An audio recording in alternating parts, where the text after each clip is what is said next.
ആദ്യത്തെ 50 ഇരട്ടസംഖ്യകളുടെ തുക എത്ര?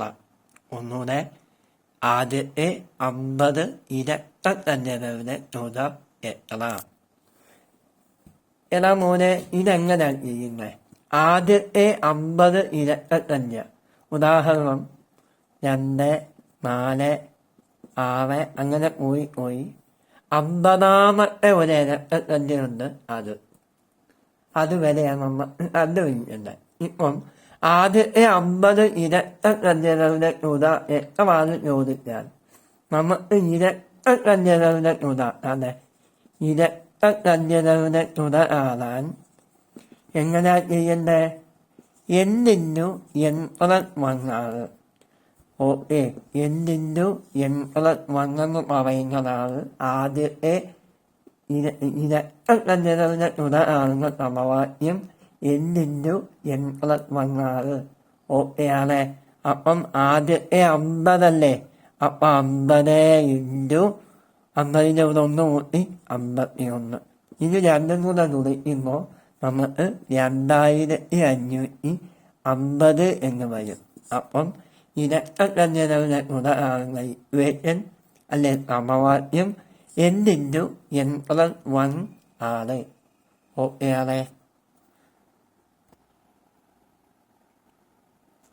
അടുത്തത് ആദ്യത്തെ 50 എങ്ങൻ സംഖ്യകളുടെ തുക. എന്തോ എങ്ങൻ സംഖ്യ എന്ന് പറയുന്നത് എങ്ങനെയാ? 1, 2, 3 അങ്ങനെ പോയി 50 വരെ. ഇതല്ലേ എങ്ങൻ സംഖ്യ എന്ന് പറയുന്നത്. അപ്പൊ എങ്ങൻ സംഖ്യകളുടെ തുക കാണാൻ എങ്ങൻ സംഖ്യയുടെ തുക കാണാൻ എന്താ നമ്മൾ ചെയ്യണ്ടേ? n × n+1/2 ഇതാണ് ഇക്വേഷൻ. ഓക്കെ ആണ്. അപ്പം നമുക്ക് ചെയ്യാലോ. n എന്ന് പറയുന്നത് എത്ര? n എന്ന് പറയുന്നത് എത്രയാ? 50. 50 × 51/2 അല്ലേ? ഇത് ചെയ്യുമ്പോൾ രണ്ടും 50 കൂടെ പോയാൽ 25. 25 × 51 എന്ന് പറയുന്നത് 1275. ഓക്കെ. അപ്പം ഞാൻ ഈ പറഞ്ഞ രണ്ട് കാര്യങ്ങൾ ഒന്നുകൂടെ പറയാം. ഇരട്ടസംഖ്യകളുടെ തുക കാണാൻ എത്ര? n × n+1. ഇനി എങ്ങൻ സംഖ്യകളുടെ തുക കാണുന്ന ഇക്വേഷൻ എത്ര?